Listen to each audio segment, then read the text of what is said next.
अब सेक्शन 46 देखिए। सेक्शन 46 क्या है? Capital gains on distribution of assets by company on liquidation.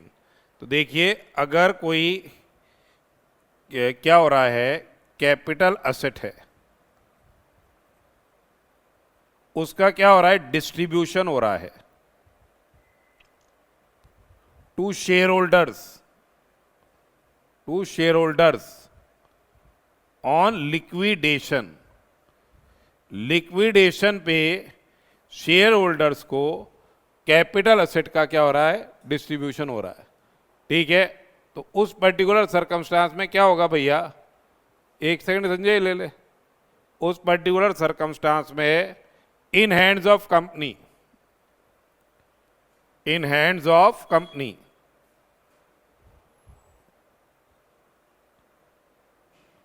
Company के हैंड्स में the same shall not be regarded as transfer.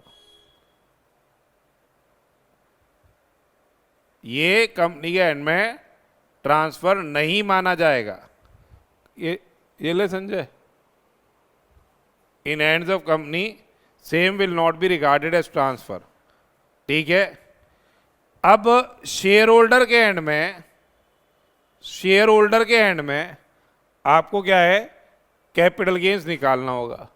Share holder के hand में आपको क्या है, कैपिटल गेन निकालना होगा। कैसे निकालोगे वो? शेयर होल्डर के हैंड में कैपिटल गेन्स होगा, कैसे निकालोगे वो?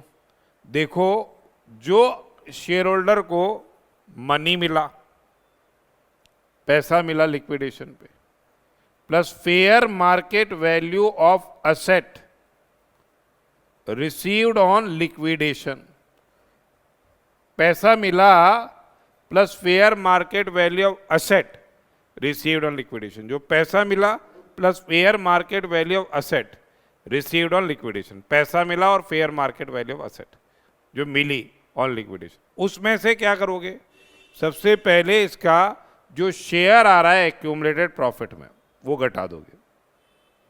Share in deemed dividend under section 222C, क्या घटा दोगे? जो इसका शेयर आ रहा है डीम्ड डिविडेंड में अंडर सेक्शन 222C, ये घटा दोगे। ठीक है, ये घटाने के बाद ये आएगा फुल वैल्यू ऑफ कंसिडरेशन। ये आ गया क्या, फुल वैल्यू ऑफ कंसीडरेशन। ये क्या आ गया, फुल वैल्यू ऑफ कंसिडरेशन आ गया। ये आ गया फुल वैल्यू ऑफ कंसिडरेशन। इसमें से लेस कर दिया आपने क्या, इंडेक्स्ड कॉस्ट ऑफ एक्विजिशन या cost of acquisition of shares. ये रिजल्टेंट सम आ जाएगा आपके पास, ये कहलाया जाएगा शॉर्ट टर्म या लॉन्ग टर्म कैपिटल गेन्स। क्या कहलाया जा रहा है, ये लॉन्ग टर्म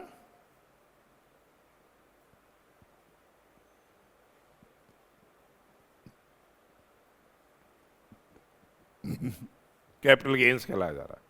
तो देखिए, सबसे पहले हमने क्या किया, कंपनी के हैंड्स में ये ट्रांजैक्शन क्या है, ट्रांसफर की एम्बिट में नहीं आ रहा है।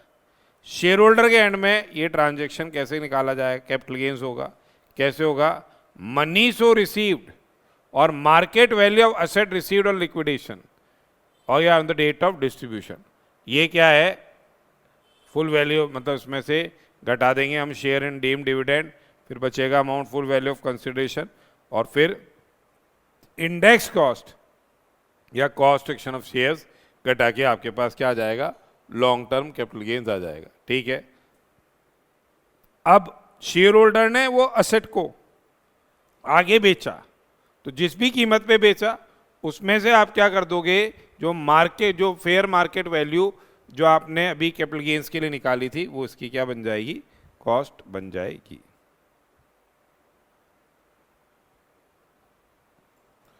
अब नेक्स्ट देखिए 46A जो है वो है capital gains on purchase by company of its own shares या अदर स्पेसिफाइड सिक्योरिटीज।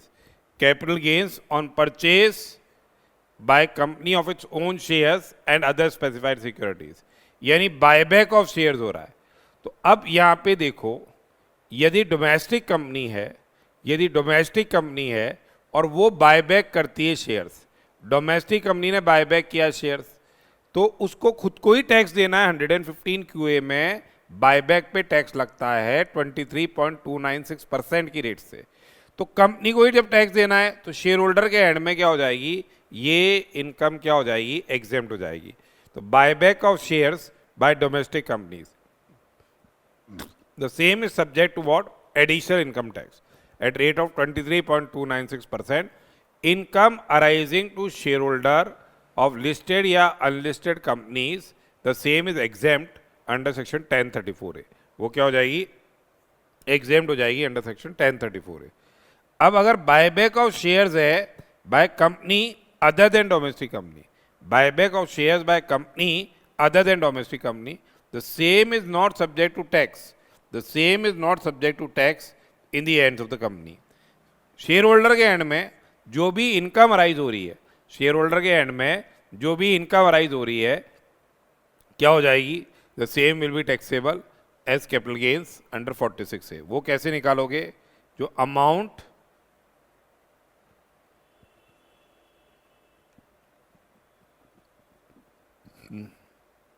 बायबैक पे जो अमाउंट रिसीव हुआ, amount received on buyback less amount paid for acquisition of security, इसका इंडेक्स कर देना अगर इंडेक्स से लॉन्ग टर्म है तो। उसके बाद देखिए buyback of specified security by any company, share नहीं है, अदर स्पेसिफाइड सिक्योरिटी है, तो इस पे कोई टैक्स कंपनी को नहीं देना। शेयर होल्डर के एंड में या सिक्योरिटी होल्डर के एंड में इनकम टैक्सेबल हो रही है। Income arising to holder of specified security is taxable as capital gains under section 46A। Difference between the cost of acquisition and value of consideration received by share holder और holder of other specified securities 46A में यह arise होगा। फिर आता है section 50। Section 50 deals with what, computation of capital gains in case of से depreciable asset. यह अपन ने PGBP के वक्त भी पढ़ा था।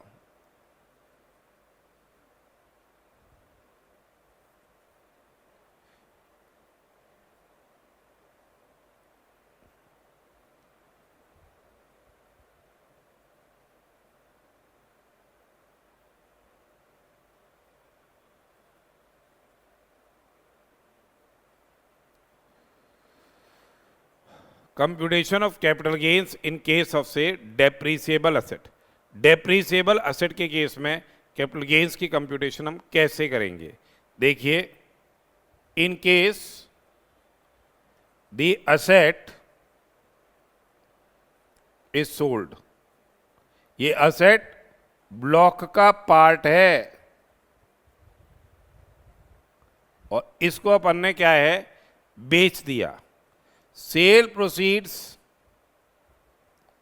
एक्सीड्स WDV ऑफ ब्लॉक, तो आपका सेल प्रोसीड ज़्यादा आ रहा है ब्लॉक की WDV से, तो ये रिजल्टेंट सम कहलाया जाएगा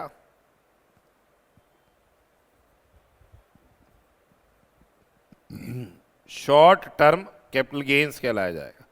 रिजल्टेंट सम क्या है, शॉर्ट टर्म कैपिटल गेन्स कहलाया जाएगा। अब देखिए, इन केस यदि all the assets falling within the block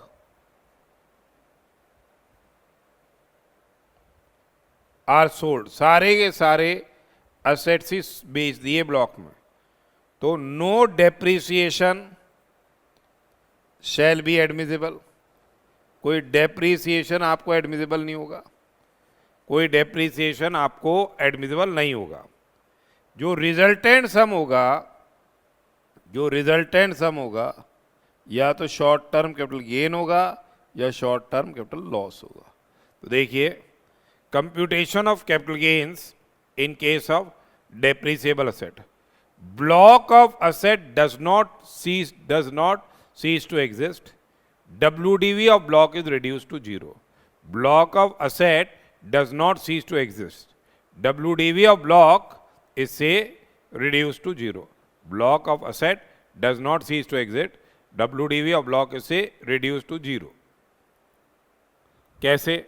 कोई एसेट बेच दिया, ब्लॉक की WDV जीरो हो गई, ब्लॉक अभी भी एग्जिस्टेंस में, तो फुल वैल्यू ऑफ कंसिडरेशन हो गया ये, less expenditure incurred होनली and exclusively in connection with transfer, WDV घटा दो ब्लॉक की, एक्चुअल कॉस्ट अगर उसी साल असेट एक्वायर किया इन द ब्लॉक वो लेस कर दो, रिजल्टेंट सम क्या आ जाएगा? शॉर्ट टर्म कैपिटल गेन्स होगा। एक तो ये हो गया, एक तो ये हो गया। दूसरा है block of asset cease to exist,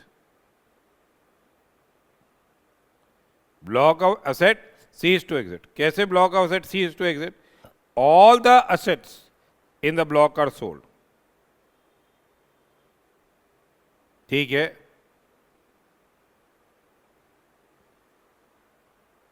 full value of consideration आ गया, minus expenditure incurred only and exclusively in connection, WDV of block asset at the beginning of the previous year minus actual cost of the asset falling within the block, ये short term capital gains या loss आएगा।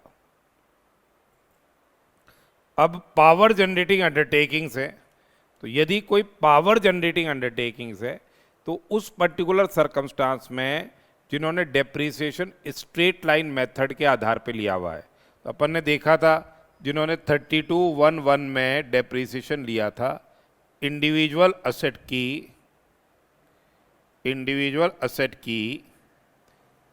Actual cost पे, individual asset की actual cost पे जिन्होंने क्या लिया था? डेप्रीसिएशन लिया था। उसमें कैसे कैपिटल गेन्स की कंप्यूटेशन होगी? देखो, सपोज कीजिए एक्चुअल कॉस्ट थी 25 लाख रुपए, ठीक है, एक्चुअल कॉस्ट थी 25 लाख रुपए, डेप्रिसिएशन अंडर 3211 आ गया, इनके ले लो से 5 लाख रुपए डेप्रिसिएशन आ गया, WDV क्या आ गई? 20 लाख आ गई। 3 इंडिपेंडेंट केस ले लो, सेल पहले केस में हुई 17,20,000 में, दूसरे केस में हुई से 21,50,000 में, तीसरे केस में हुई 28,30,000 में। तो पहले केस में तो 17-20 में ही बिक गया ये, तो नुकसान हो गया। इसको अपन बोलते हैं क्या? Terminal depreciation. कितना टर्मिनल डेप्रीसिएशन अलाउ हो गया? 280। ये लॉस है, ये टर्मिनल डेप्रीसिएशन है, ठीक है, ये टर्मिनल डेप्रीसिएशन है, यानी नुकसान हो गया। दूसरे केस में WDV आ रही है 20 लाख रुपए और बेचा है आपने, उसकी सेल प्रोसीड आ रही है 21,50, सेल प्रोसीड आ रही है 21,50, तो 1.5 लाख का क्या हो जाएगा? कैपिटल गेन हो जाएगा, 1.5 लाख का कैपिटल गेन हो जाएगा। Short term long term depend करेगा पीरियड ऑफ होल्डिंग के हिसाब से। तीसरा केस 20 लाख है WDV, सेल कर दिया आपने इसको 28-30 में, तो जो कैपिटल गेन है, मतलब ओवरऑल प्रॉफिट तो कितना आ गया? ओवरऑल प्रॉफिट तो 8-30 आ रहा है।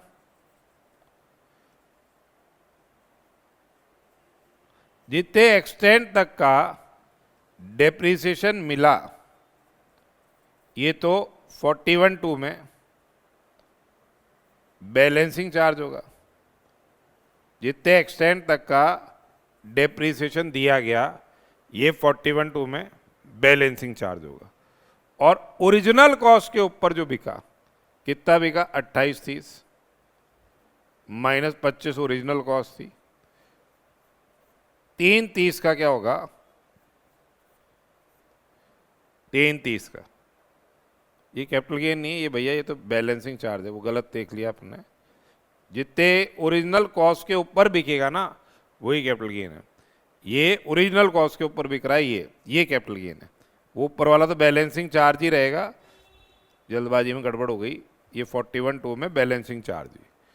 Over and above original cost जो बिकता है वही कैपिटल गेन है। तो देख लीजिए, यदि money is payable less than WDV है, यदि money is payable less than WDV है, तब तो टर्मिनल डेप्रीसिएशन हो गया, तब तो टर्मिनल डेप्रीसिएशन हो गया, ठीक है, जितना नुकसान है अलाउ हो जाएगा। यदि money is payable exceeds the WDV, यदि money is payable exceeds the WDV पर एक्चुअल कॉस्ट से ज़्यादा नहीं है, तो बैलेंसिंग चार्ज होगा money is payable minus WDV। पर अगर money is payable actual cost से भी ज़्यादा है तो बैलेंसिंग चार्ज तो क्या होगा, एक्चुअल कॉस्ट माइनस WDV, यानी जितना डेप्रिसिएशन अलाउ हो गया, और शॉर्ट टर्म या लॉन्ग टर्म कैपिटल गेन्स होगा money is payable minus the actual cost. फिर अब इन्होंने बोला कि भाई अगर आपके क्या है मार्केट लिंक्ड डिबेंचर्स है, मार्केट लिंक्ड डिबेंचर्स हैं, ठीक है, या units of specified mutual fund है, unit of specified mutual fund है, मार्केट लिंक डिबेंचर है या यूनिट्स ऑफ से स्पेसिफाइड म्यूचुअल फंड है, तो उसकी कंप्यूटेशन कैपिटल गेन्स की कैसे होगी? The full value of consideration, the full value of consideration received और accruing as a result of transfer या रिडेम्पशन या maturity of unit of specified mutual fund या market link debenture, the full value of consideration जो भी आपको मिल रहा है as a result of transfer या रिडेम्पशन या मैच्योरिटी और unit of specified mutual fund या market link debenture as reduced by the cost of acquisition of debenture या unit and expenditure incurred only and exclusively in connection with transfer, ये हमेशा क्या माना जाएगा? शॉर्ट टर्म कैपिटल गेन माना जाएगा। हमेशा ये क्या है? शॉर्ट टर्म कैपिटल गेन माना जाएगा। इसके सिक्योरिटीज ट्रांजैक्शन टैक्स का अपन ने देख लिया, कोई डिडक्शन नहीं मिलेगा। अब 50B is very very important, 50B very very very important है। ये डील करता है computation of capital gains in case of slump sale. Slump sale क्या होती है? स्लम्प सेल क्या होती है? Slump sale means sale of undertaking, sale of undertaking या डिवीजन फॉर लमसम कंसिडरेशन। क्या हो गई भैया ये? सेल ऑफ अंडरटेकिंग या division for lumpsum consideration without assigning values, without assigning values to individual assets and liabilities, without assigning values to individual assets and liabilities. तो basically क्या है, अपन निकाल रहे हैं क्या? Capital gains in case of से स्लम्प सेल। तो अब यहां पे देखो, जो अपन ने अंडरटेकिंग है यही क्या है? कैपिटल असेट है। यहां कोई इंडिविजुअल असेट नहीं है। जो अंडरटेकिंग है या जो डिवीजन है यही क्या है? कैपिटल असेट है। जो अंडरटेकिंग है, डिवीजन है, यही क्या है? कैपिटल असेट है। अगर ये होल्डिंग 36 मंथ से ज़्यादा है तो ये क्या हो जाएगा? अंडरटेकिंग या डिवीजन, ये क्या हो जाएगा? लॉन्ग टर्म हो जाएगा। ये क्या हो जाएगा? लॉन्ग टर्म कैपिटल असेट हो जाएगा। और जो गेन्स होंगे वो लॉन्ग टर्म कैपिटल गेन होंगे। पर यहां पे कोई benefit, no benefit of indexation is available. Indexation का आपको कोई बेनिफिट नहीं मिलेगा। यहां पे कोई इंडेक्सेशन का बेनिफिट नहीं मिलेगा। यहां पे कोई इंडेक्सेशन का बेनिफिट नहीं मिलेगा। इंडेक्सेशन का बेनिफिट आपको यहां पे नहीं मिलेगा, ठीक है। नेटवर्थ ऑफ द अंडरटेकिंग, जो नेटवर्थ होती है ऑफ अंडरटेकिंग, ये क्या है? कॉस्ट ऑफ एक्विजिशन होगी। नेटवर्थ ऑफ अंडरटेकिंग क्या होगी? कॉस्ट एक्शन होगी। और नेटवर्थ की डिटर्मिनेशन कैसे होगी? जो एग्रीगेट वैल्यू ऑफ असेट्स है, एग्रीगेट वैल्यू ऑफ असेट्स है, लेस एग्रीगेट जो वैल्यू ऑफ लाइबिलिटीज जो गई है। असेट्स की वैल्यू कैसे निकालोगे? डेप्रिसिएबल असेट के केस में WDV, 35 AD का जो असेट है उसकी निल, गुडविल की कॉस्ट भी निल, अदर असेट्स की बुक वैल्यू और लाइबिलिटीज की भी क्या? Book value. इस तरह से निकाला जाएगा। Revaluation shall be ignored. अब आपके फुल वैल्यू ऑफ कंसिडरेशन क्या होगा?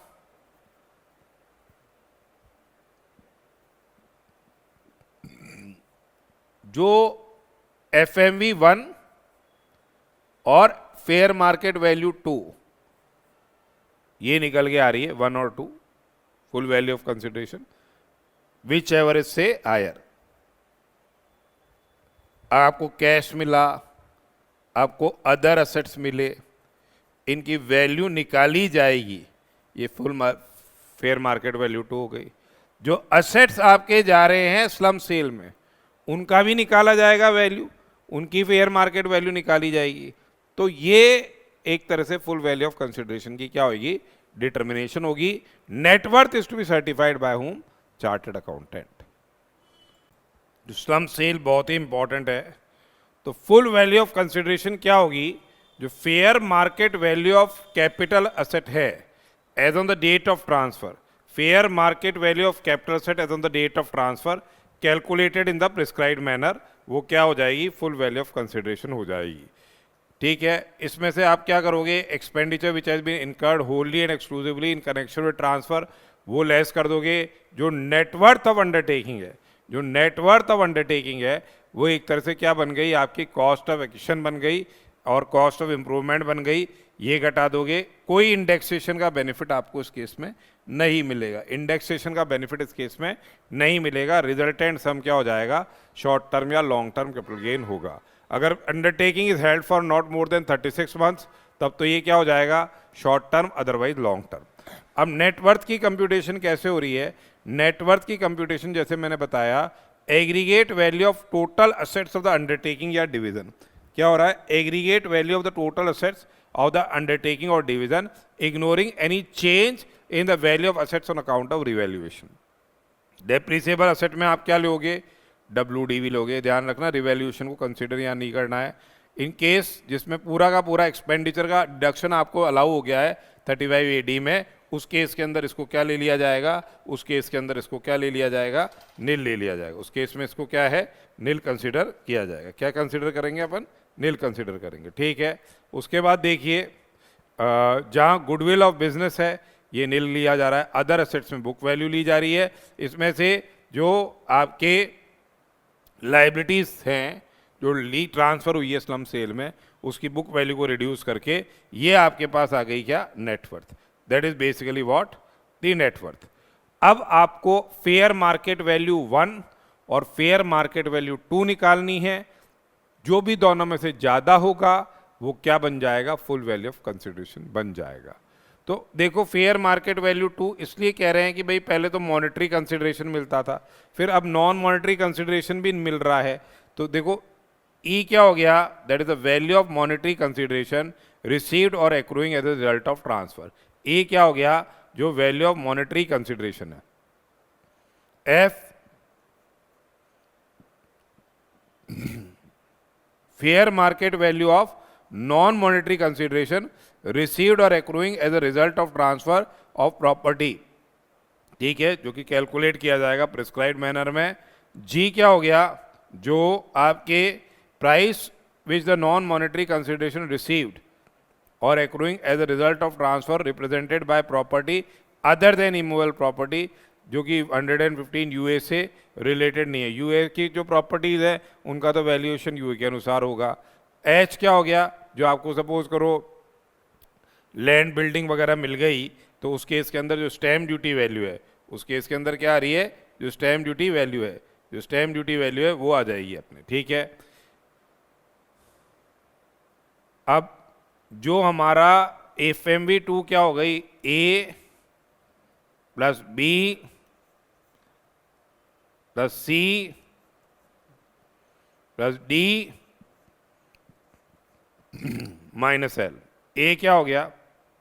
असेट्स की जो बुक वैल्यू है, book value of all assets of the balance sheet other than jewellery, artistic work, shares and securities and immovable property. ये jewellery, artistic work वगैरह B में आ गए, शेयर्स एंड सिक्योरिटीज आ गई आपके सी में, इमूवेबल प्रॉपर्टी आ गई आपके डी में। ठीक है, तो ये book value of all assets other than these as appearing in the books of accounts of the undertaking या division transferred by way of slump sale as reduced by the following amount which relate to such undertaking और division. जो यहाँ अगर आपके कोई advance tax वगैरह जमा किया गया शो हो रहा है, same will not be regarded as asset.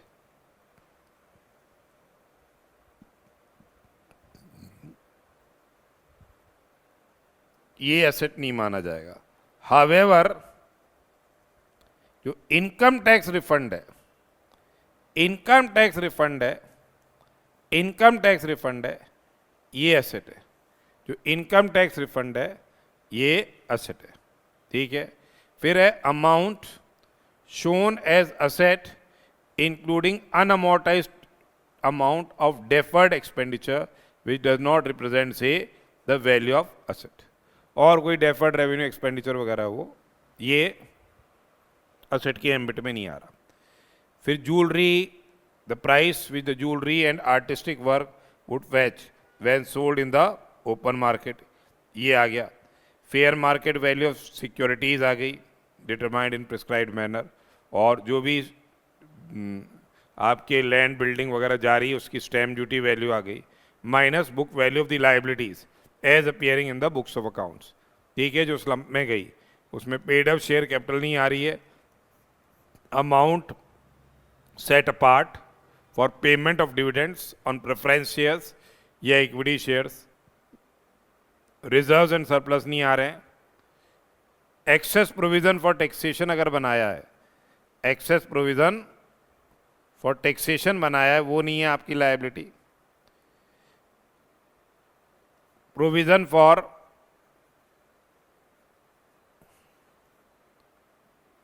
अनअसर्टेन्ड liability, ascertained liability तो कोई दिक्कत नहीं है।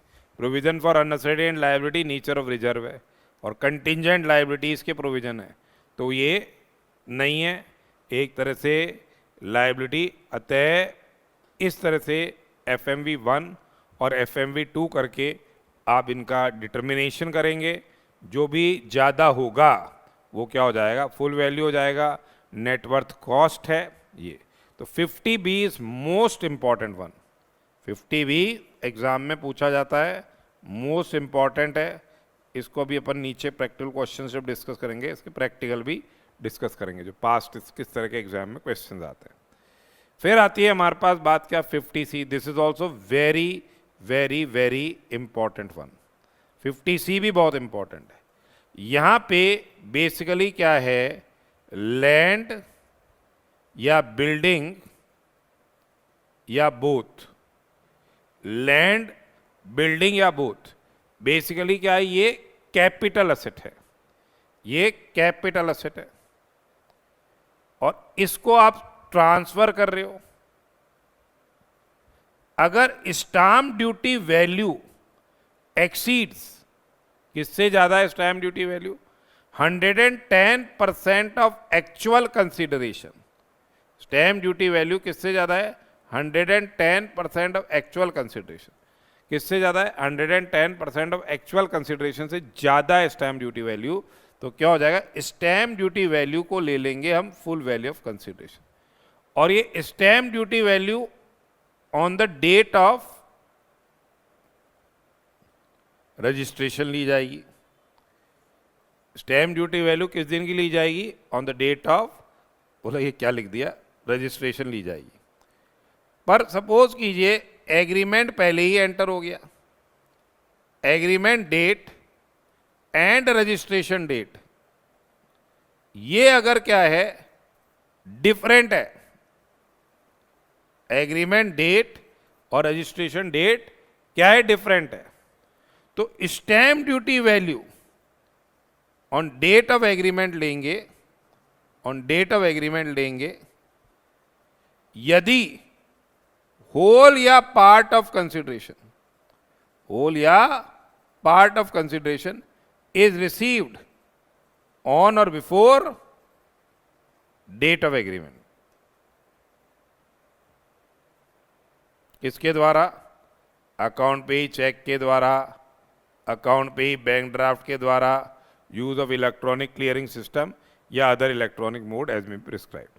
तो देखिए कैपिटल असेट क्या है, लैंड और बिल्डिंग और बोथ है। यदि स्टैम्प ड्यूटी वैल्यू एक्सीड कर रही है 110% ऑफ एक्चुअल कंसिडरेशन, तो स्टैम्प ड्यूटी वैल्यू का आप क्या लोगे, फुल वैल्यू ऑफ कंसिडरेशन लोगे।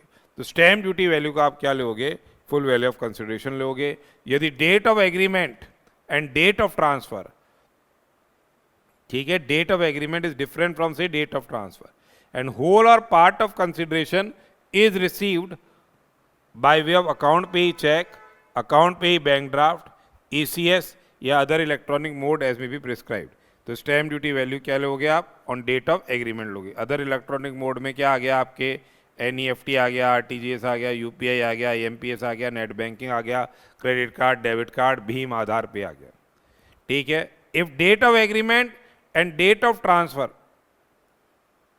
ठीक है, डिफरेंट है, बट होल और part of consideration has not been received through these modes, तो स्टैम्प ड्यूटी वैल्यू आपको डेट ऑफ ट्रांसफर वाले लोगे।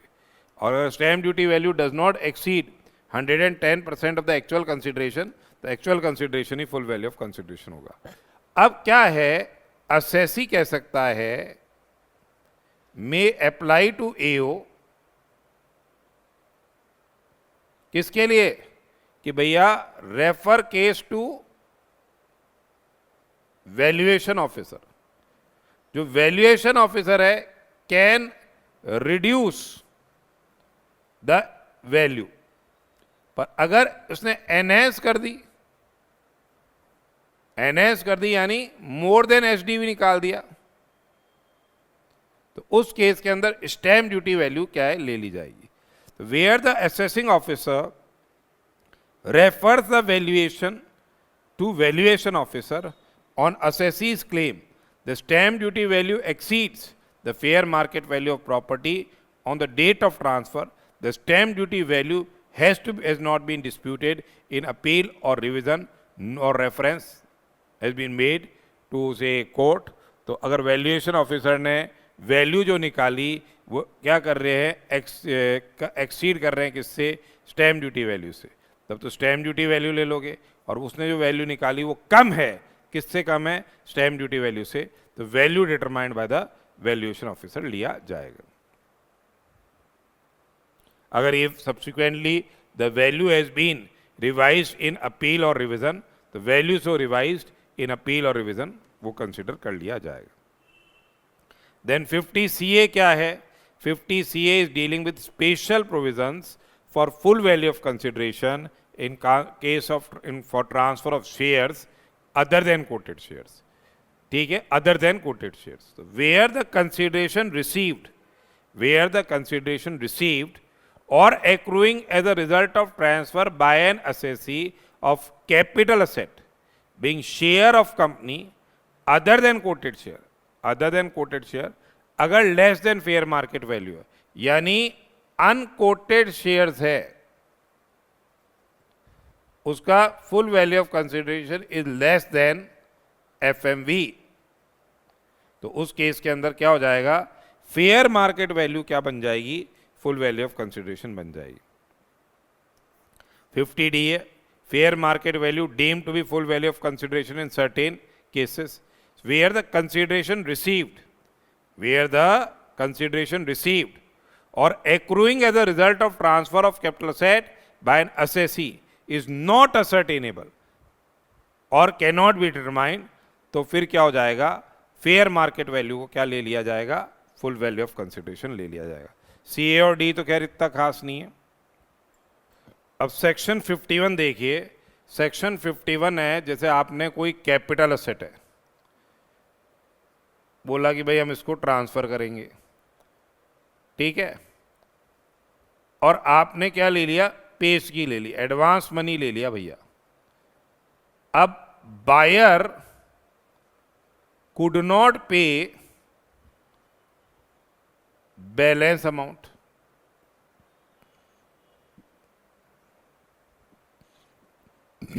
बायर ने ये बैलेंस अमाउंट पे नहीं कर पाया, तो अपन ने क्या किया, एडवांस मनी को, अपन ने क्या किया, एडवांस मनी को फोरफीट कर लिया। तो अगर ये 1/4/2014 के बिफोर है, पहले है, तब तो ये एडवांस मनी आपने जो फोरफीट किया है, ये एडवांस मनी आपने जो फोरफीट किया है, ये क्या हो जाएगा, कॉस्ट ऑफ एक्विजिशन में से या WDV में से या फेयर मार्केट वैल्यू में से क्या कर दिया जाएगा, रिड्यूस कर दिया जाएगा।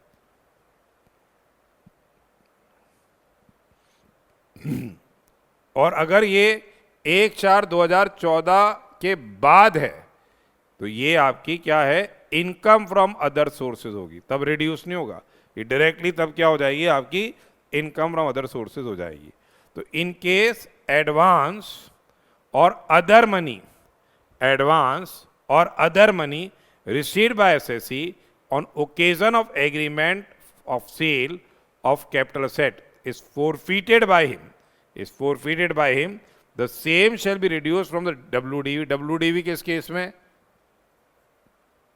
डेप्रीसेबल असेट के केस में, या कॉस्ट एक्शन, या फिर क्या है जो फेयर मार्केट वैल्यू है, it is received prior to AY 15-16, यानी फाइनेंशियल ईयर 14-15, यानी 1/4/14 के पहले ये मिल रहा है। तो however where any sum of money is received as advance or otherwise has been included in total income of the SSE as per the provisions of 56(2)(9, यानी ये इनकम फ्रॉम अदर सोर्सेज में टैक्स हो गया, यानी AY 2015-16 में ये क्या है, इनकम फ्रॉम अदर सोर्सेज में ऑनवर्ड्स ये टैक्स हो रहा है। तो same shall not be deducted, same shall not be deducted from the cost of acquisition for which the asset was acquired और WDV या fair market value as a case में भी। तो देखो, tax treatment of advance money फोरफीटेड on failure of negotiations of transfer of capital asset, ठीक है। Basically यहां पे यदि एडवांस वाज रिसीव्ड बिफोर 1/4/2014, यदि एडवांस वाज रिसीव्ड बिफोर 1/4/2014, तो जो एडवांस आपको मिला है, the same is to be deducted while in determining the cost of acquisition for computing capital gains। Taxability actually postpone हो गई इसमें, जब एक्चुअल कैपिटल असेट बेचा जाएगा तभी टैक्सेबल होगा। यदि advance has been received and forfeited on और आफ्टर 1/4/2014, तो एडवांस जो फोरफीट किया गया है, the same is to be taxed under 56(2)(9 as income from other sources, and tax liability is attracted in the year of से forfeiture of advance. Tax liability is attracted when in the year of forfeiture of the advance. तो fundamentally ये अभी अपन ने क्या है, पूरा क्या किया, डिस्कशन किया है। किससे रिलेटेड ये डिस्कशन है, जो प्रोविजन से। तो सेक्शन 45 देखो, अभी एग्जेम्पशन अभी बाकी है। सेक्शन 45 क्या था, चार्जिंग सेक्शन था, बहुत ही इंपॉर्टेंट है ये, तो सारे केसेस इसमें थे। 46 में क्या था, लिक्विडेशन के बारे में बोला गया था। 46A में किसके बारे में बोला गया था, बायबैक के बारे में। 47 में क्या बोला गया, transaction not regarded as transfer. 48 में आपके दे दी थी मोड ऑफ कंप्यूटेशन। 49 में अपन ने साथ साथ ही शॉर्ट टर्म लॉन्ग टर्म के साथ ही डिस्कस कर लिया था, cost with reference to certain modes of acquisition.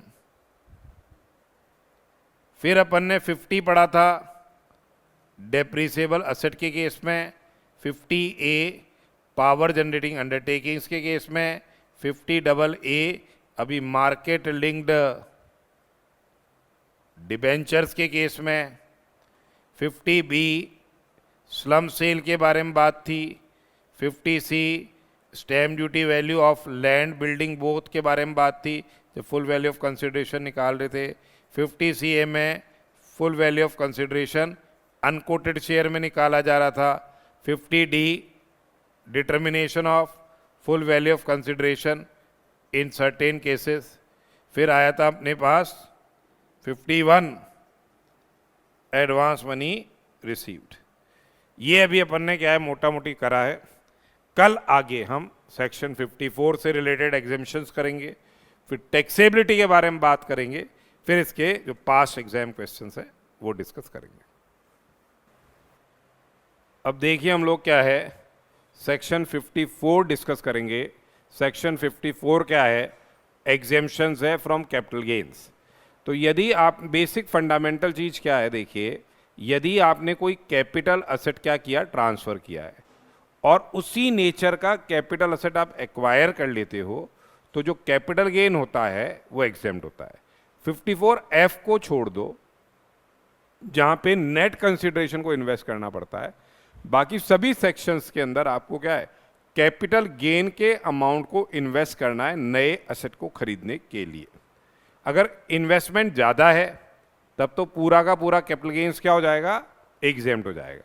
अगर इन्वेस्टमेंट कम है तो आपका जितना इन्वेस्टमेंट है उतने एक्सटेंट तक का कैपिटल गेन क्या रहेगा, एग्जेम्प्ट रहेगा। तो सबसे पहले आता है सेक्शन 54। अब इसमें आपको ध्यान ये रखना है किसको एग्जेम्पशन मिल रहा है, क्यों ये मिल रहा है, क्या इन्वेस्टमेंट करने पे एग्जेम्पशन मिल रहा है। तो ये सबसे पहले देखिए आता है हमारे पास सेक्शन 54। सेक्शन 54 क्या है? सेक्शन 54 है profit on sale of property use for residence. Section 54 क्या है? Profit on sale of property use for residence. ठीक है, profit on sale of property use for residence. Profit on sale of property use for residence. तो eligible assessee कौन हो गया? Individual और Hindu undivided family हो गया। यह एलिजिबल असेसी कौन है? इंडिविजुअल और हिंदू अनडिवाइडेड फैमिली है। कैपिटल असेट क्या ट्रांसफर किया गया है?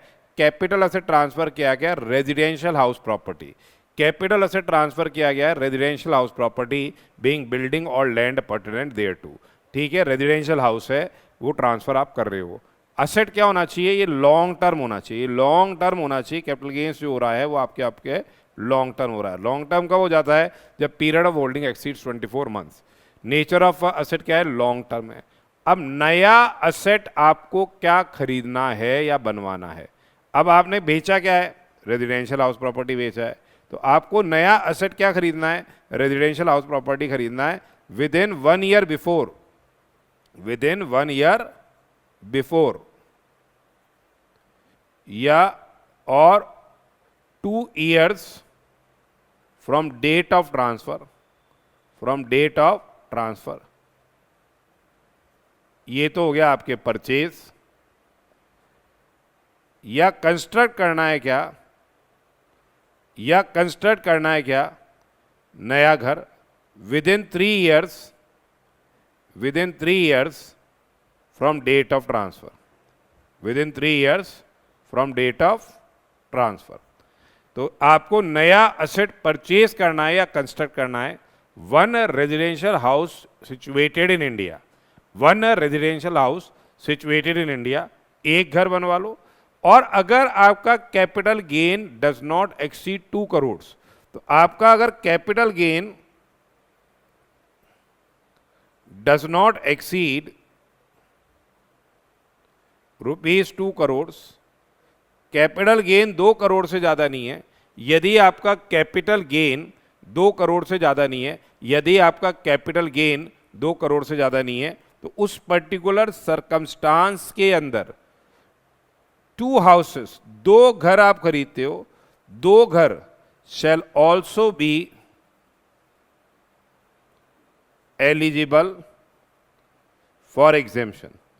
2 घर आप खरीदते हो, 2 houses shall also be say eligible for exemption. तो एक रेजिडेंशियल हाउस खरीदना है सिचुएटेड इन इंडिया, या 2 residential houses in India at the option of the SSC where capital gains does not exceed 2 crore, जब capital gain does not exceed से 2 करोड़। अब कितने time के अंदर परचेज करना है या कंस्ट्रक्ट कराना है, ये मैंने आपको बताया। The house is to be acquired within a period of 1 year before, house is to be acquired within 1 year before और 2 years after the date of transfer, या 2 years after the date of transfer. Construct कराना है आपको कितने time के अंदर, within 3 years from the date of transfer. Construct कराना है कितने टाइम के अंदर, within 3 years from the date of transfer. अब यहाँ पे एग्जेम्पशन क्या है मिलेगा आपको, यदि इन्वेस्टमेंट ज्यादा है कैपिटल गेन से, पूरा का पूरा कैपिटल गेन एग्जेम्प्ट हो जाएगा। Otherwise capital gain to the extent of the investment shall be exempt. Otherwise क्या है, capital gain to the extent of investment shall be से एग्जेम्प्ट। ठीक है, अब यहां ध्यान में रखिएगा कि in case investment in a residential house, investment in residential house exceed rupees 10 crore, यदि आपका इन्वेस्टमेंट रेजिडेंशियल हाउस में 10 करोड़ से ज़्यादा है, यदि आपका इन्वेस्टमेंट रेजिडेंशियल हाउस में 10 करोड़ से ज़्यादा है, तो मैक्सिमम एग्जेम्पशन आपको कितना मिलेगा,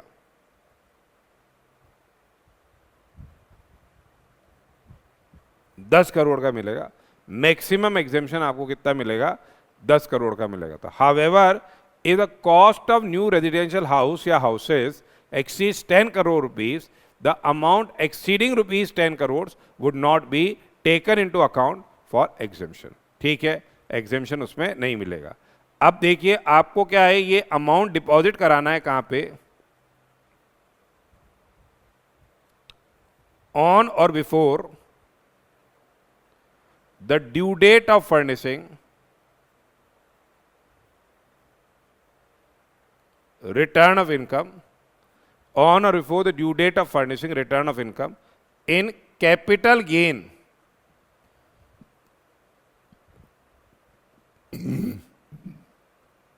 account scheme 1988। पैसा जमा कराना है ऑन और before the due date of furnishing, return of income in capital gain account scheme 1988, जिसको यूटिलाइज करना है परचेज या कंस्ट्रक्शन करने के लिए।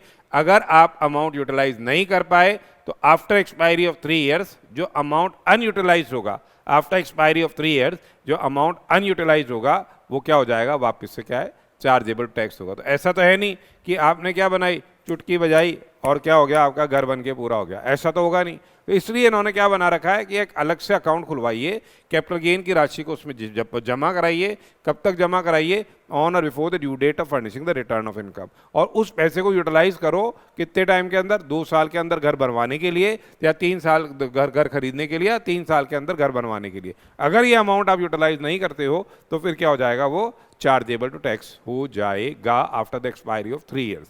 अब अगर आपने नया घर 3 साल के अंदर बेच दिया तो जो कैपिटल गेन पहले एग्जेम्प्ट हुआ था वो वापस से चार्जेबल टू टैक्स हो जाएगा, विड्रॉल ऑफ एग्जेम्पशन हो जाएगा। तो transfer of new asset with in 3 years of its purchase और construction,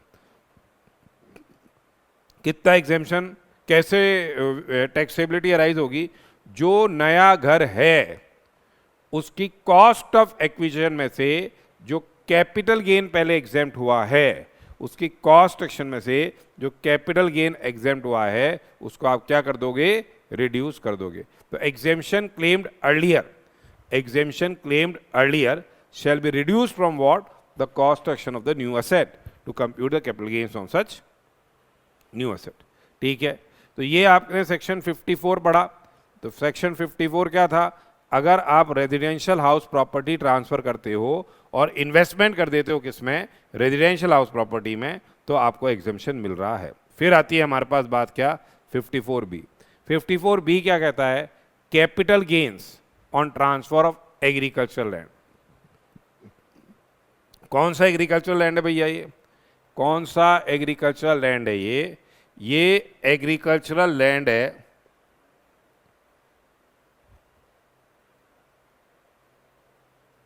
situated in urban area, ये एग्रीकल्चरल लैंड है, situated where in urban area, कहाँ पे है ये सिचुएटेड, अर्बन एरिया में सिचुएटेड है।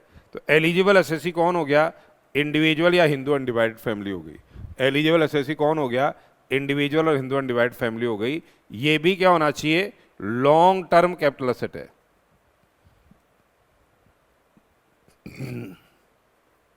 क्या है ये, लॉन्ग टर्म कैपिटल एसेट है।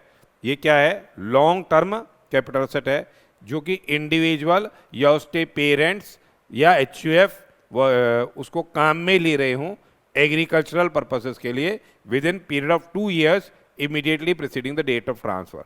वो काम में ले रहे हो within period of 2 years immediately preceding the date of transfer agricultural purposes के लिए। नया लैंड खरीदना है, एग्रीकल्चरल लैंड खरीदना है, नया एग्रीकल्चरल लैंड खरीदना है, चाहे वो अर्बन एरिया में हो चाहे वो रूरल एरिया में हो, कहीं भी खरीदो, चाहे वो अर्बन एरिया में हो चाहे वो कहाँ हो, रूरल एरिया में हो।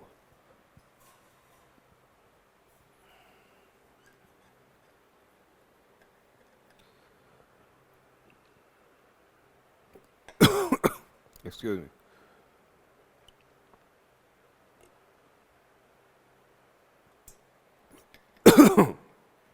तो खरीदने की बात है तो कितने टाइम में करनी है खरीदना है तो within 2 years immediately preceding the date of transfer, immediately succeeding the date of transfer. So purchase within 2 years from the date of transfer, purchase within 2 years from the date of transfer. Exemption same है जैसा आपने 54 में पढ़ा, exemption same है जैसा आपने 54 में पढ़ा।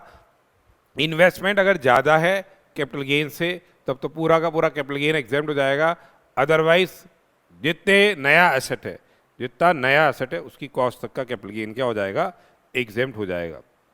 देन एग्जेम्पशन विड्रॉ हो जाएगा, एग्जेम्पशन विड्रॉ हो जाएगा यदि आपने अपना नया एसेट ट्रांसफर कर दिया है within 3 years from the purchase. Capital gain account scheme वाली बात भी सेम ही है। विड्रॉल कैसे हो रहा है, by reducing the same from the, जो कैपिटल गेन एग्जेम्प्ट हुआ है वो कॉस्ट ऑफ न्यू एसेट में से घटा दोगे तो ये क्या हो जाएगा, विड्रॉल हो जाएगा। फिर आता है हमारे पास क्या, सेक्शन 54 EC। सेक्शन 54 EC, यहाँ पे अगर आपने कोई रेजिडेंशियल प्रॉपर्टी, ठीक है, या कॉमर्शियल प्रॉपर्टी या लैंड ट्रांसफर किया, ठीक है, 54 EC में यहां पे इन्वेस्टमेंट करना है आपको, यहां पे इन्वेस्टमेंट करना है आपको in bonds of National Highway Authority of India, in bonds of National Highway Authority of India और Rural Electrification Corporation, in bonds of National Highway Authority of India और रूरल इलेक्ट्रिफिकेशन कॉरपोरेशन के bonds में investment करना है। कितने time में investment करना है, within 6 months from date of transfer, within 6 months from date of transfer. 6 महीने के अंदर इन्वेस्टमेंट करना है। और जो मैक्सिमम एग्जेम्पशन आपको मिलेगा, ठीक है, कैन नॉट एक्सीड से 50 लाख, ठीक है। और अगर इन्वेस्टमेंट 2 साल में स्प्रेड किया गया है तो भी आपको एग्जेम्पशन पर्टिकुलर ईयर में एग्जेम्पशन 50 लाख से ज़्यादा नहीं हो सकता। भाई आपको ये इन फाइनेंशियल ईयर है, फंडामेंटल इन्वेस्टमेंट जो है can not exceed ₹50 lakhs in financial year, तो लोगों ने स्प्रेड इसको स्प्लिट कर दिया, 50 लाख अभी कर दिया, 50 लाख क्या है बाद में करेंगे। तो इसके लिए कह रहे हैं कि मैक्सिमम एग्जेम्पशन आपको 50 लाख से ज़्यादा नहीं मिलेगा। Lock in period in bonds का 5 साल हो गया है, 5 साल तक का क्या रहेगा, अब लॉक इन रहेगा। तो देखिए एलिजिबल एसएससी कौन हो गया, एनी पर्सन। कैपिटल एसेट जो ट्रांसफर हुआ है ये क्या हुआ है, लॉन्ग टर्म कैपिटल एसेट है। कैपिटल एसेट जो ट्रांसफर हुआ है ये लॉन्ग टर्म कैपिटल एसेट है, बीइंग लैंड और बिल्डिंग और बोथ। कैपिटल असेट जो ट्रांसफर हुआ है ये लॉन्ग टर्म कैपिटल असेट है, बीइंग लैंड और बिल्डिंग और बोथ, ठीक है। बॉन्ड्स जिनमें आपको इन्वेस्टमेंट करना है वो है National Highway Authority of India के बॉन्ड्स या रूरल इलेक्ट्रिफिकेशन कॉर्पोरेशन के bonds. Maximum investment limit is ₹50 lakhs in any financial year. यदि investments made by the SSC during financial year in which original assets are transferred and in subsequent financial year it must not exceed से ₹50 lakhs। इससे ज़्यादा नहीं होना चाहिए, 50 लाख से ज़्यादा नहीं होना चाहिए। इन्वेस्टमेंट कितने टाइम के अंदर करना है? Within 6 months from the date of transfer of the original asset. Amount of exemption कितना होगा? Lower of the capital gains और investment in new asset. Maximum exemption किससे ज़्यादा नहीं हो सकता? 50 लाख से ज़्यादा का एग्जेम्पशन नहीं मिल सकता। ये 54F का एक्चुअली में जो इधर आ रहा है ये 54F का है, ठीक है। यदि आपने 54EC के बॉन्ड्स को 5 साल के अंदर ट्रांसफर कर दिया या इसको क्या कर दिया, इसके अगेंस्ट में नया लोन ले लिया, मतलब इसको गिरवी रख के लोन या एडवांस ले लिया, तो जो कैपिटल गेन पहले एग्जेम्प्ट हुआ था वो वापस से क्या हो जाएगा? चार्जेबल टैक्स हो जाएगा। फिर देखिए 54 जो F है, यहाँ पे 54F में एलिजिबल असेसी कौन हो गया?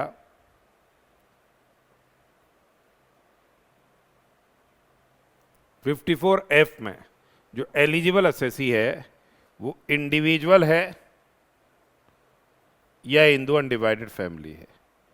इंडिविजुअल है या क्या है? हिंदू अनडिवाइडेड फैमिली है, ठीक है। कैपिटल असेट ट्रांसफर जो किया गया है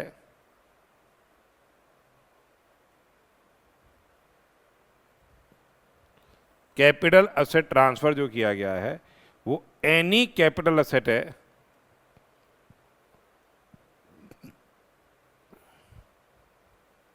other than residential house property. क्योंकि अगर आप रेजिडेंशियल हाउस प्रॉपर्टी बेच के रेजिडेंशियल हाउस प्रॉपर्टी खरीदते हो तो आपको मिलेगा एग्जेम्पशन। आपको मिलेगा एग्जेम्पशन किसका? रेजिडेंट 54 के रिलेशन में आपको एग्जेम्पशन मिल रहा है। आपने कोई और कैपिटल असेट ट्रांसफर किया और इन्वेस्टमेंट किया है किसमें? रेजिडेंशियल हाउस प्रॉपर्टी में, तो उस केस के अंदर क्या मिल जाएगा? एग्जेम्पशन एडमिसिबल हो रहा है, ठीक है। अब देखिए कैसे।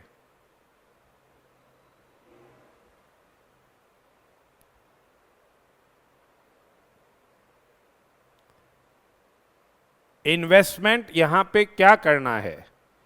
नेट कंसिडरेशन के अमाउंट को इन्वेस्ट करना है। जैसे सपोज कीजिए आपने डायमंड ट्रांसफर किया हीरा सदा के लिए, फुल वैल्यू ऑफ कंसिडरेशन 25,10,000 है। एक्सपेंसेस ऑन ट्रांसफर है आपके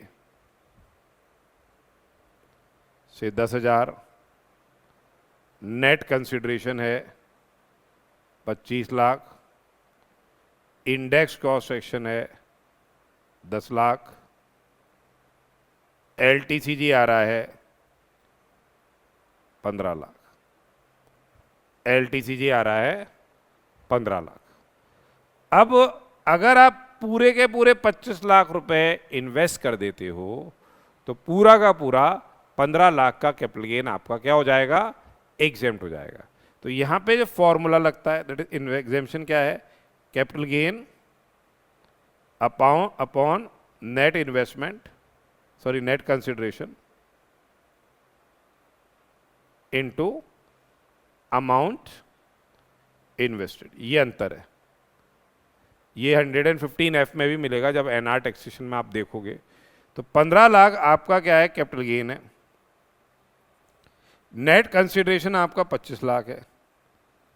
सपोज कीजिए आपने 15 लाख इन्वेस्ट किए,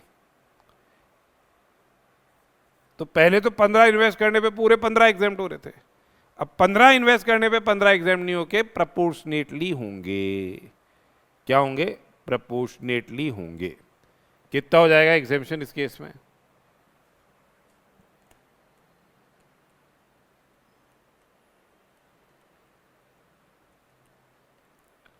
ये आ जाएगा आपके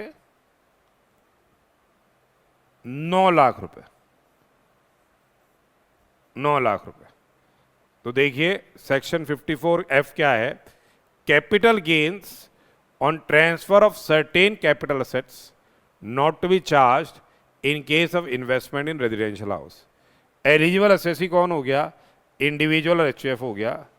कैपिटल असेट ट्रांसफर क्या किया गया है? Any capital asset other than residential house property. Any capital asset other than residential house property. Nature क्या हो गई असेट की? लॉन्ग टर्म है। New asset to be purchase और constructed, one residential house in India, one residential house in India being land और building, land और building appurtenant thereto. ठीक है, नया घर आपको जो खरीदना है या बनवाना है वो रेजिडेंशियल हाउस है। कितने टाइम में परचेज करना है? से purchase within a period of 1 year before और 2 years from the date of transfer, या कंस्ट्रक्ट करना है क्या? Within 3 years from the date of transfer. Purchase करना है विद इन 1 ईयर बिफोर और 2 years after the date of transfer, या construct करना है विद इन से 3 years from the date of transfer. कितना एग्जेम्पशन मिल जाएगा? जो फॉर्मूला अपन ने लिखा, cost of new in house into capital gains divided by what? The net consideration. ठीक है, नेट कंसिडरेशन क्या हो गया? Full value of consideration minus the expenses on transfer. ठीक है, अब कितने टाइम में एसएससी को परचेज, अगर एग्जेम्पशन कब विड्रॉ हो जाएगा? यदि एक घर नया खरीद लिया आपने, अदर देन न्यू हाउस, एक घर नया खरीद लिया, आपने एक घर और खरीद लेते हो, मतलब एक नया घर है और एक और घर खरीद लिया विद इन 2 ईयर्स, या कंस्ट्रक्ट कर लिया विद इन 3 ईयर्स, तो आपका एग्जेम्पशन विड्रॉ हो जाएगा। और उस नए घर को अगर आप बेच देते हो, तो जैसे उधर हर जगह बेच रहे थे, लॉक इन पीरियड 3 साल का है, 3 साल में नए घर को बेच दिया तो भी आपका एग्जेम्पशन विड्रॉ हो जाएगा। तो यह एग्जेम्पशन नए घर को खरीदने से भी क्या हो जाएगा? विड्रॉ हो सकता है। एक घर खरीदने के बाद एक और घर खरीद लेते हो तो एग्जेम्पशन यहाँ पे विड्रॉ हो सकता है। Assessee purchases within 2 years या कंस्ट्रक्ट से within 3 years from date of transfer of original asset residential house other than new house, या ट्रांसफर्स न्यू असेट से within 3 years from the date of transfer. कैसे withdraw, taxability withdraw हो रही है? जो amount के पहले exempt हुआ था वो वापस से चार्जेबल टू टैक्स हो जाएगा as long term capital gains. ठीक है, then we come to what? Section 54D। 54D में क्या हो रहा है? बेसिकली 54D के अंदर क्या हो रहा है? कंपल्सरी एक्विजिशन हो रहा है। 54D में क्या हो रहा है? कंपल्सरी एक्विजिशन हो रहा है ऑफ लैंड और बिल्डिंग। तो एलिजिबल असेसी क्या है? एनी पर्सन है। एलिजिबल असेसी क्या है? एनी पर्सन है। असेट ट्रांसफर क्या है? ये है लैंड और बिल्डिंग।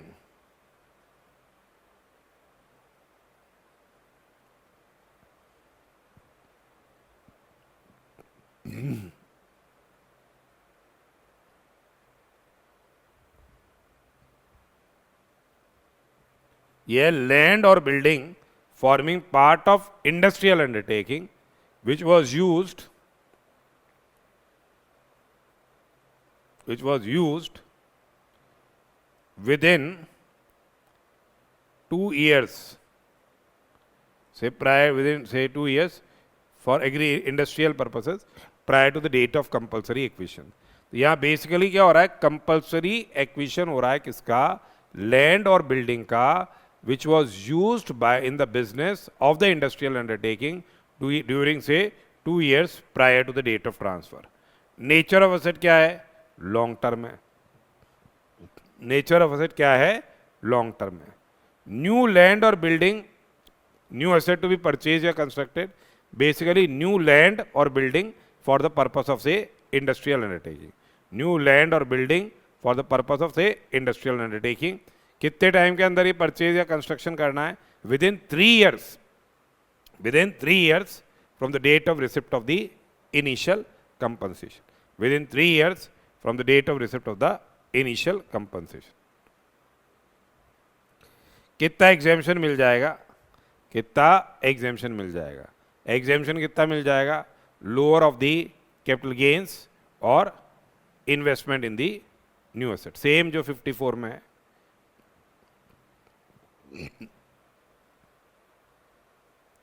यहां पे लॉक इन पीरियड कितना है? 3 years है। अगर आपने नया असेट जो खरीदा, लैंड या बिल्डिंग, उसको ट्रांसफर कर देते हो within 3 years from the receipt of the from the date of acquisition या construction, from the date of acquisition या कंस्ट्रक्शन, तो जो कैपिटल गेन पहले एग्जेम्प्ट हुआ था वो वापस से चार्जेबल टू टैक्स हो जाएगा by reducing the same from cost of action of the new asset. जो कैपिटल गेन पहले एग्जेम्प्ट हुआ था वो वापस से चार्जेबल टू टैक्स हो जाएगा by reducing the same from the cost section of the new asset. फिर नेक्स्ट आता है हमारे पास क्या? 54G। 54G में आप क्या है? शिफ्टिंग कर रहे हो of industrial undertaking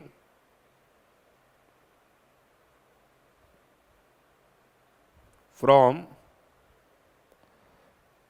urban area to rural area. और 54GA में भी आप क्या कर रहे हो? शिफ्टिंग कर रहे हो of industrial undertaking to special economic zone, SEZ। Fundamental same है, तो basically it's a shifting of industrial undertaking to rural area और से स्पेशल इकोनॉमिक जोन। यहाँ एलिजिबल असेसी क्या हो गया? एनी पर्सन हो गया। एलिजिबल असेसी क्या हो गया? एनी पर्सन हो गया। वी आर बेसिकली ट्रांसफरिंग क्या? प्लांट एंड मशीनरी, लैंड और building, shifting the industrial undertaking from urban area to से रूरल एरिया या स्पेशल इकोनॉमिक जोन। असेट क्या हो सकता है यहाँ पे? शॉर्ट टर्म और लॉन्ग टर्म दोनों हो सकता है। असेट क्या हो सकता है? शॉर्ट टर्म या लॉन्ग टर्म से दोनों हो सकता है। असेसी को परचेज करना है या कंस्ट्रक्ट करना है प्लांट एंड मशीनरी या लैंड और बिल्डिंग इन सच एरिया, या शिफ्ट करना है क्या? Original assets of the undertaking in that area, या इनकर करना है नोटिफाइड एक्सपेंसेस। इनकर करना है क्या? Notified expenses. अब देखिए कितने टाइम के अंदर करना है ये? Within a period of 1 year before और 3 years after the date of transfer. कितने टाइम में करना है? Within a period of से 1 year बिफोर और से 3 years after the date of transfer. Exemption जो है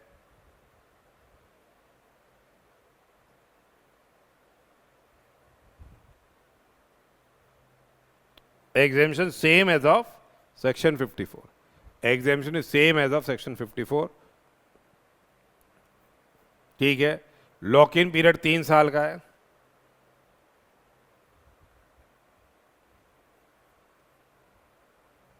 यानी 3 साल के अंदर आपने जो नया असेट एक्वायर किया है वो ट्रांसफर कर दिया, तो जो कैपिटल गेन पहले एग्जेम्प्ट हुआ था the same shall be reduced, वो टैक्सेबल हो जाएगा by reducing the same from cost of action of the new asset. सब जगह capital gain account scheme 1988 applicable है। जब तक आप इन्वेस्ट नहीं कर देते हो ऑन और before the due date of furnishing return of income, आपको पैसे को जमा कराना है कहाँ पे? कैपिटल गेन अकाउंट स्कीम 1988 में। उसको यूटिलाइज करना है फॉर परचेज और कंस्ट्रक्शन एज अ केस में भी। अगर आप नहीं यूटिलाइज करते हो तो जो अमाउंट क्या रह जाता है? अनयूटिलाइज रह जाता है, वो क्या हो जाएगा? चार्जेबल टू टैक्स हो जाएगा। तो ये अभी अपने सारे 54 से रिलेटेड एग्जेम्पशंस क्या है डिस्कस किए। देन सेक्शन 48 का फर्स्ट प्रोविजो है,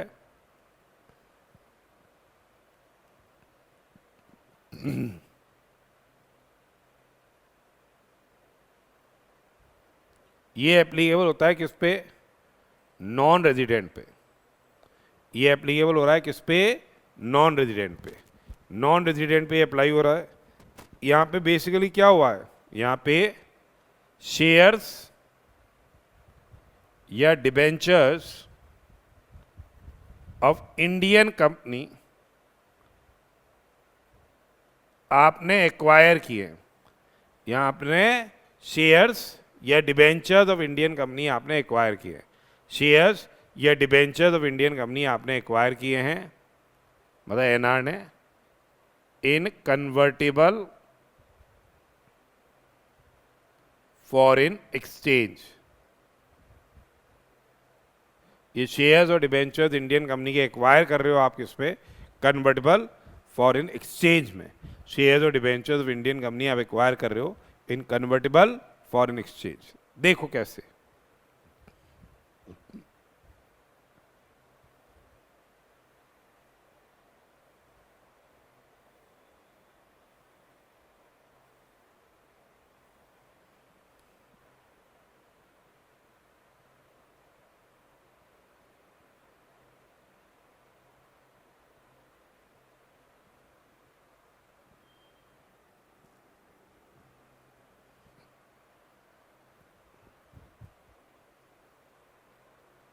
शेयर्स और डिबेंचर्स इंडियन कंपनी के आप एक्वायर कर रहे हो किसमें? कन्वर्टेबल फॉरेन एक्सचेंज में। यहां पे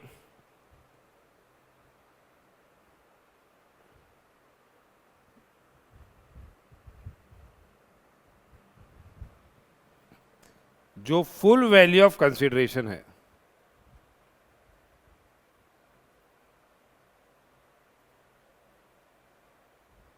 जो फुल वैल्यू ऑफ कंसिडरेशन है, एक्सपेंसेस ऑन ट्रांसफर है। जो फुल वैल्यू ऑफ कंसिडरेशन है, एक्सपेंसेस ऑन ट्रांसफर है, इसको आपको कन्वर्ट करना पड़ेगा into foreign currency.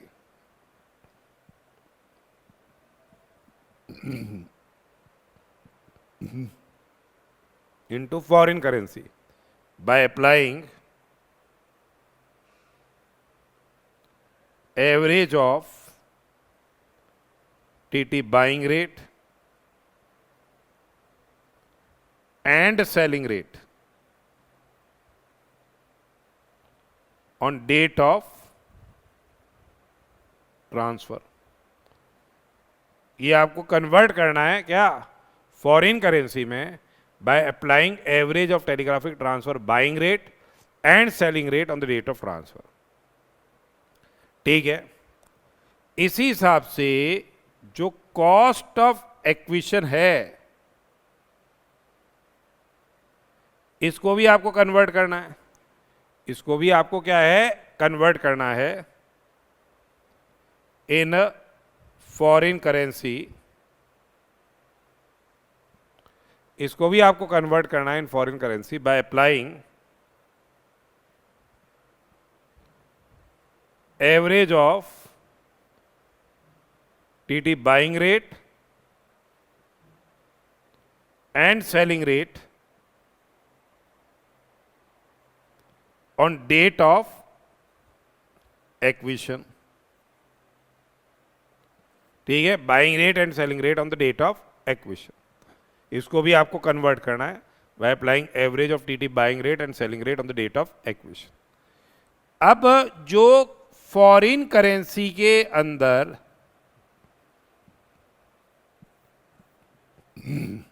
Capital gain आया, जो फॉरेन करेंसी में कैपिटल गेन आया, उसको अपन क्या कर लेंगे? रीकन्वर्ट कर लेंगे। उसको अपन क्या कर लेंगे? रीकन्वर्ट कर लेंगे in Indian currency.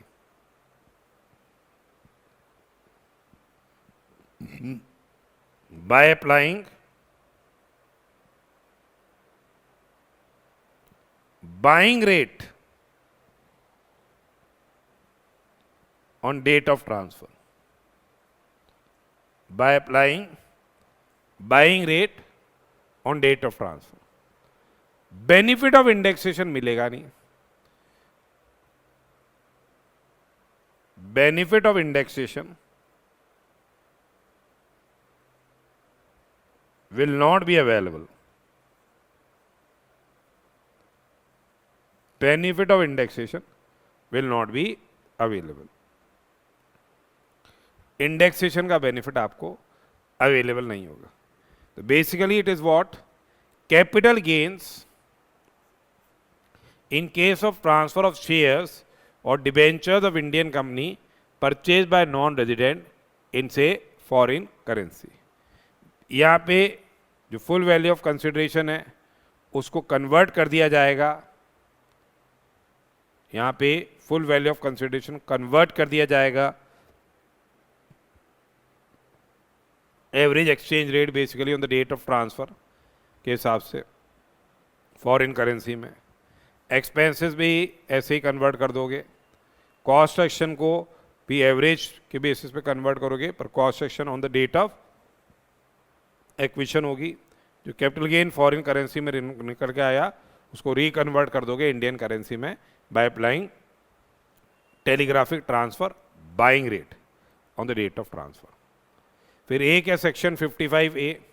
Section 55A is basically dealing with reference to valuation officer. Section 55A क्या है? रेफरेंस टू वैल्यूएशन ऑफिसर है. For the purpose of ascertaining the fair market value of capital asset, AO can make reference to valuation officer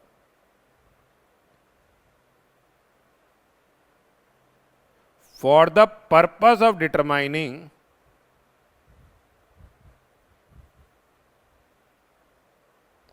the fair market value of the capital asset. अगर आपने registered valuer से value कराया है, अगर आपने registered valuer से क्या है वैल्यू कराई है, तो जो फेयर मार्केट वैल्यू है और जो वैल्यू क्लेम बाय एसएससी है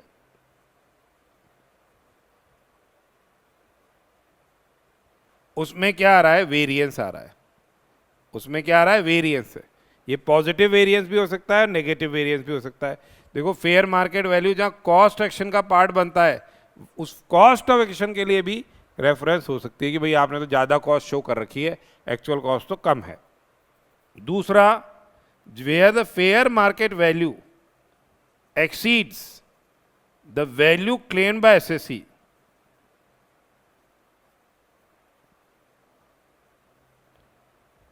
by more than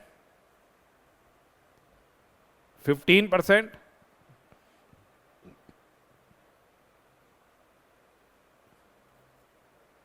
of the value, difference इससे एक्सीड कर रहा है या 25,000 से एक्सीड कर रहा है, विच आर लेस.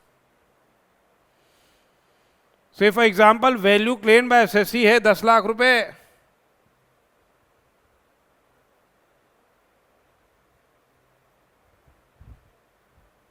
और एओ के हिसाब से फेयर मार्केट वैल्यू आ रही है 11 लाख रुपए. तो यहां रेफरेंस होगा या नहीं होगा?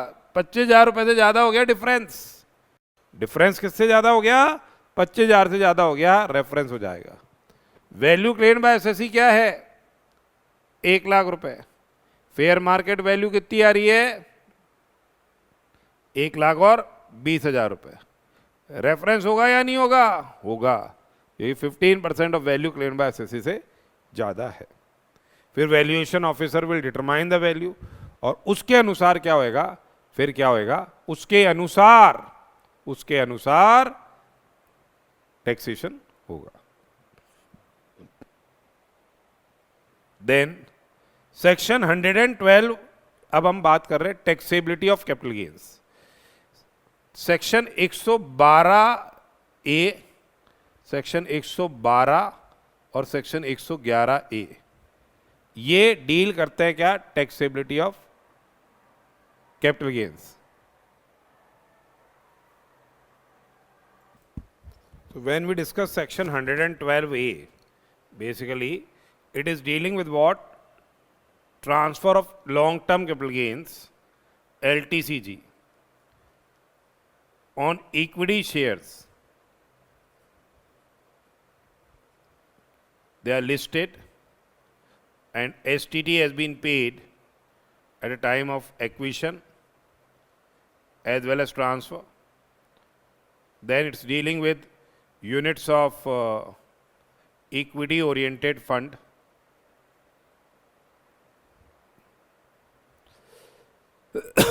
mutual funds and units of business trust.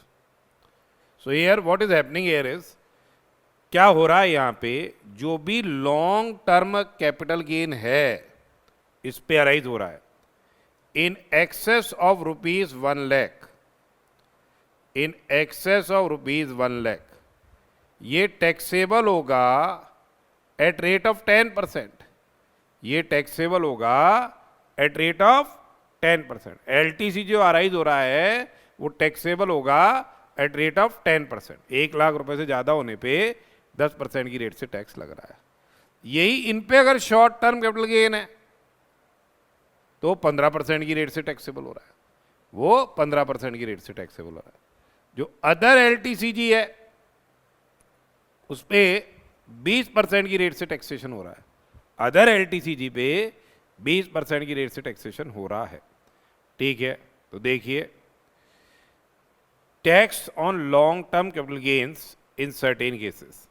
So basically this section is applicable only if the following conditions are satisfied. The total income includes the income chargeable under the head capital gains. The total income includes the income chargeable under the head capital gains. The capital gains arise from transfer of long term capital asset. Capital gains arise from transfer of long term capital assets being equity share in company, unit of equity oriented fund or unit of business trust. Just security transaction tax has been paid. Equity share में खरीदते वक्त भी बेचते वक्त भी, और equity oriented fund और units of business trust में बेचते वक्त एसटीटी पे किया गया हो. पर ये एसटीटी वाली कंडीशंस कहाँ अप्लाई नहीं हो रही है, जहाँ रिकॉग्नाइज स्टॉक एक्सचेंज है जो कि लोकेटेड है कहाँ पे, इंटरनेशनल फाइनेंशियल सर्विस सेंटर पे. अब यहाँ पे जो भी long term capital gain arise हो रहा है, जो भी क्या हो रहा है, long term capital gain arise हो रहा है in excess of 1 lakh rupees, वो चार्जेबल टू टैक्स रहेगा 10% से. Increase by surcharge as applicable plus HEC. Benefit of basic exemption limit available होगा. फर्स्ट प्रोविजो टू सेक्शन 48 और सेकंड प्रोविजो टू 48 इंडेक्सेशन का benefit applicable नहीं होगा. Tax rebate under 87A, 87A की जो tax rebate है वो एडमिजिबल नहीं होगी. डिडक्शन अंडर चैप्टर 6A वह इसमें एडमिजिबल नहीं होगा.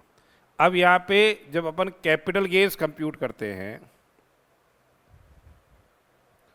तो जो long term capital gains compute कर रहे हो वहाँ शेयर की कॉस्ट ऑफ एक्विजिशन कैसे निकालोगे. It shall be higher of 1 तो हो गया जो एक्चुअल कॉस्ट एक्शन हो गई,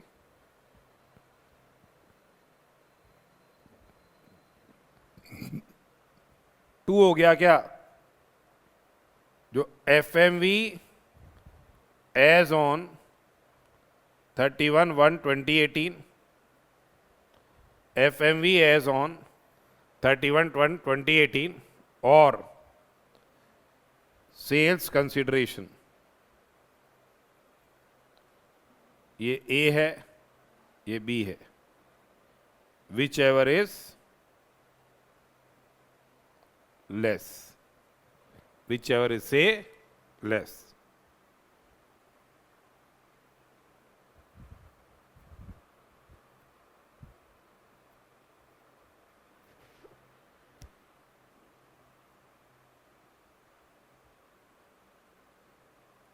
बेसिकली क्या हो गया, find out the cost action of the equity shares, find out the fair market value as on 131/1/2018, full value of consideration. Step 2 में जो भी दोनों में से कम है, स्टेप 1 और स्टेप 2 दो में जो भी दोनों से ज़्यादा है वो क्या हो जाएगी, कॉस्ट एक्शन बन जाएगी। फिर बात आती है हमारे पास क्या, शॉर्ट टर्म कैपिटल गेन्स की कैसे कंप्यूटेशन होगी। Short term capital gains on transfer of equity shares या units of equity oriented fund या यूनिट्स ऑफ बिजनेस ट्रस्ट। इस पे टैक्स लग रहा है 15% की रेट से, इस पे टैक्स लग रहा है 15% की रेट से। कोई चैप्टर 6 से के डिडक्शन अवेलेबल नहीं होंगे इस STCG पे, इस STCG पे कोई चैप्टर 6 से के डिडक्शन एडमिसिबल नहीं होंगे। रेजिडेंट इंडिविजुअल के केस में या HUF के केस में, रेजिडेंट इंडिविजुअल के केस में या HUF के केस में, यदि other income fall short of maximum amount not chargeable to tax, यदि other income fall short of क्या, maximum amount not chargeable to tax, short term capital gains shall be reduced by such shortfall. Short term capital gains shall be reduced by such shortfall. फिर आती है बात हमारे पास क्या, computation of tax on से long term capital gains, computation of tax on से long term capital gains. तो जो भी इंडिविजुअल है या हिंदू अनडिवाइडेड फैमिली है, LTCG वो है the same will be chargeable to tax at rate of 20%, LTCG taxable at rate of 20%। अगर रेजिडेंट इंडिविजुअल है, हिंदू अनडिवाइडेड फैमिली है, यदि उनकी other income fall short of से maximum amount not chargeable to tax, यदि उनकी other income it fall short of से maximum amount not chargeable to tax, LTCG shall be reduced by such shortfall. यदि other income fall short of maximum amount not chargeable to tax, LTCG shall be reduced by such shortfall. ठीक है। जो domestic company है उसमें जो LTCG है the same will be tax at rate of 20%। जो domestic company है LTCG will be tax at rate of 20%। उसके बाद देखिए जो नॉन रेजिडेंट है, नॉट बीइंग कंपनी या फॉरेन कंपनी, नॉन रेजिडेंट है नॉट बीइंग कंपनी या फॉरेन कंपनी, यदि अनलिस्टेड सिक्योरिटीज़ है या शेयर्स ऑफ कंपनी है, not being company in which public are substantially interested, unlisted company है, अनलिस्टेड सिक्योरिटी है, shares of closely held company है, उस पर 10% की रेट से टैक्स लगेगा, उस पर 10% की रेट से टैक्स लगेगा without giving the benefit of indexation and without giving the benefit of foreign currency. Indexation नहीं होगा, फॉरेन करेंसी कन्वर्जन नहीं होगा, टैक्स रेट लग रही है 10% की रेट से। अदर कैपिटल असेट में 20% की रेट से टैक्स लग रहा है। उसके अलावा कोई भी और दूसरे LTCG होंगे 20% की रेट से टैक्स लगेगा। अब जो लिस्टेड सिक्योरिटीज हैं, जो लिस्टेड सिक्योरिटीज हैं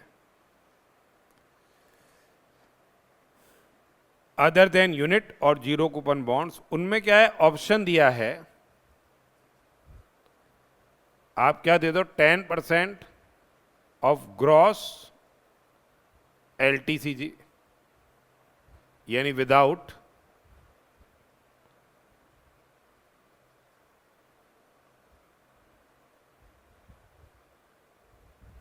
बेनिफिट ऑफ इंडेक्सेशन, यानी 10% of gross LTCG without benefit of indexation, your 20% of LTCG after benefit of indexation। ठीक है। उसके अलावा दोनों में से जो भी क्या हो कमी देगा बच्चा natural, which ever is less वही ले देगा आदमी। तो जो शॉर्ट टर्म कैपिटल गेन है,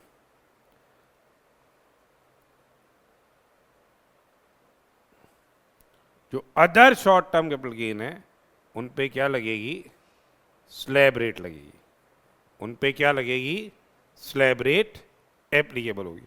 other short term capital gains पे क्या लग रहा है, स्लैब रेट क्या है, एप्लीकेबल हो रहा है। तो ये अभी अपना पूरा मेजर जो डिस्कशन है कैपिटल गेन्स हेड का हुआ है। Capital gains is a very very important head of income.